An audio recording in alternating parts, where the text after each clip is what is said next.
No dia 10 de março, já na sexta-feira, o CSHG Renda Urbana, que é o HGRU11, administrado e gerido pelo CSHG e que tem 194.069 cotistas, anunciou, salvo engano, a segunda venda desse ano de lojas locadas para pernambucanas, né? Já vendeu várias, mais de 20 ao longo do ano passado, e em 2023 acho que essa é a segunda. Dessa vez foi a da cidade de Piracicaba, aqui interior de São Paulo, cidade universitária, cidade onde tem a Exalc, por exemplo, bastante conhecida aqui no interior. A loja da Pernambucanas de lá, que pertenceu ao HGRU, agora tem um outro dono que pagou 15 milhões e 500 mil reais para o HGRU, o equivalente a 7.221 reais por metro quadrado. O lucro do fundo foi de 3.674.910 reais, o que dá 20 centavos por cada cota. A TIR, a taxa interna de retorno, então, eu sempre explico isso. Quanto o fundo pagou pelo imóvel, tudo mais que o fundo eventualmente desembolsou nesse imóvel, uma reforma, uma documentação a mais que precisou pagar, tudo que desembolsou e quando desembolsou, isso vai sendo planilhado, e tudo que o fundo recebeu. Então, todos os aluguéis e na data que recebeu os aluguéis, mais esses 15 milhões e meio agora, que é o último fluxo de entrada para o fundo. Então, pega tudo que o fundo pagou ao longo do tempo e tudo que o fundo recebeu ao longo do tempo, e isso permite o cálculo da taxa interna de retorno, a TIR. E essa TIR foi equivalente a 20,3% ao ano. Esse é o retorno medido pela TIR. O fundo deixa de receber um aluguel que é de R$ 80.000,95, que equivale a 0,004 por cada cota. Então, esse é um fato relevante. E aí eu sempre faço essa continha, gosto de fazer, de comparar. O fundo realizou de lucro 50 meses de aluguel, antecipou 50 meses de aluguel. Se ele permanece com o fundo, com o imóvel, quanto que esse imóvel vai gerar para o fundo? 0,004 centavos por cota por mês, certo? Porque esse aluguel é mensal. Ele vai lá, vende o fundo, o imóvel, vende o imóvel com 15 milhões e meio de lucro, que equivale, então, a 20 centavos por cada cota, que é o lucro da venda. Se eu divido por 0,004, que é o que o aluguel dava por mês, equivale a 50 meses de aluguel. Faz sentido antecipar? Faz sentido antecipar, porque isso só dá isso tudo, 50 meses de aluguel, porque o lucro da venda é substancial. E quem comprou? Quem pagou 15 milhões e meio para receber 80 mil reais por mês de aluguel? Comprou com que cap rate? Comprou para ganhar 0,52 ao mês, que equivale a 6,2% ao ano. Bom negócio? Para investidor tradicional de imóvel é bom negócio, as pessoas gostam, acham ser um retorno bom, 0,5% até acima do que se consegue num imóvel residencial, tendo um belo inquilino, um contrato forte e tal, e o que a gente sempre quer é que todo mundo faça bom negócio. Seja feliz o comprador da Pernambucanas de Piracicaba. E para o HGRU, bom negócio também, vender, distribuir esse lucro grande, que é a compressão do cap rate, né? Termo técnico que se usa. O HGRU comprou esses imóveis a um preço que dava um cap de mais ou menos 8% ao ano. E ele vende a um preço que gera para quem compra um cap de 6%. O que é o cap rate? É o valor do aluguel dividido pelo preço pago pelo imóvel. Se está aumentando o cap rate, ou o aluguel está subindo, ou o preço do imóvel está caindo, porque é a divisão do aluguel pelo preço do imóvel.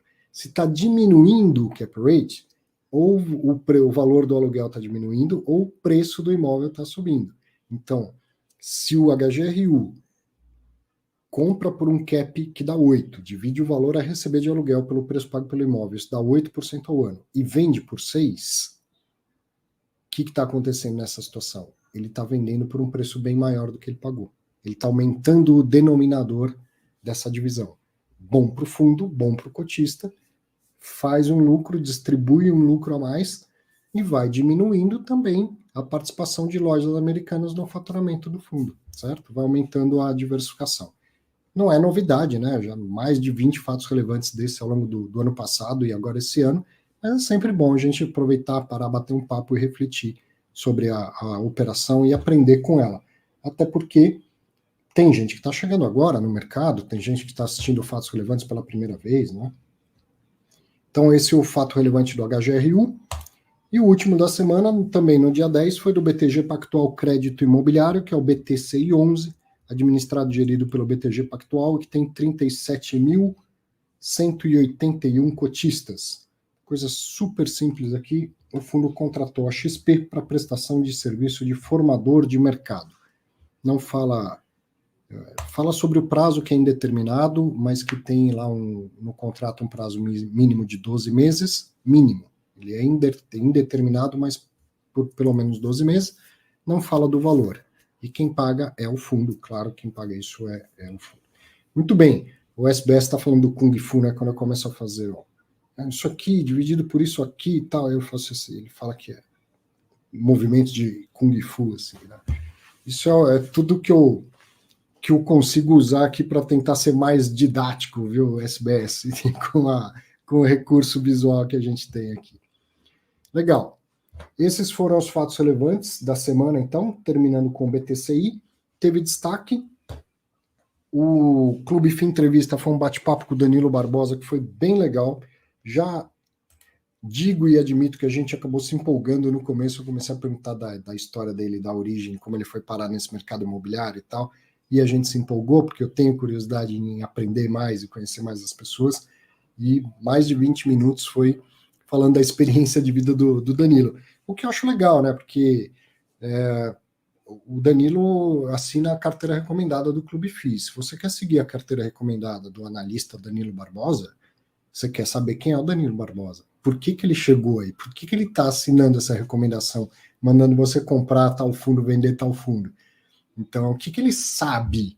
O que ele aprendeu ao longo da vida para dar essa recomendação para mim? E eu acho que deveria ser de interesse das pessoas.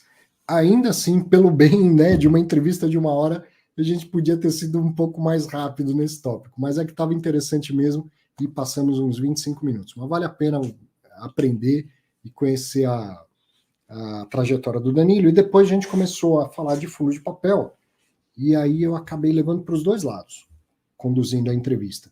Fundo de CRI, o que está acontecendo, o que muda, o que o investidor tem que pensar, como ele deve diversificar e tal. E depois vamos falar do fundo que é devedor do CRI, os fundos de tijolo. Então falamos bastante de XPPR como um grande exemplo de uma alavancagem que está, né, sufocando um fundo, mas falamos de outros fundos, a alavancagem quando ela é boa, quando ela é mais difícil, tudo mais.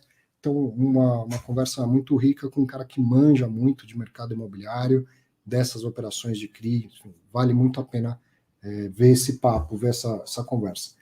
Um outro destaque bacana foi o próprio Clube FI Visita. Vá lá, assista, conheça o shopping da Feirinha da Madrugada. Eu nunca estive lá, então quando eu vi esse vídeo fiquei impactado, né, por ver o tamanho do imóvel e tal. Novamente, não estou falando, nem o Clube FI Visita tem essa função de te falar se o ativo é bom ou ruim, tá barato, tá caro, e se o fundo que investe nele é bom, é ruim, se tá barato, que é caro. Não é isso. É uma curiosidade, é visitar um imóvel. E para isso, com essa cabeça, tenho certeza que todo mundo vai adorar assistir o vídeo do Clube FI Visita, porque é um ativo muito diferente, é muito impactante. Certo? Bom,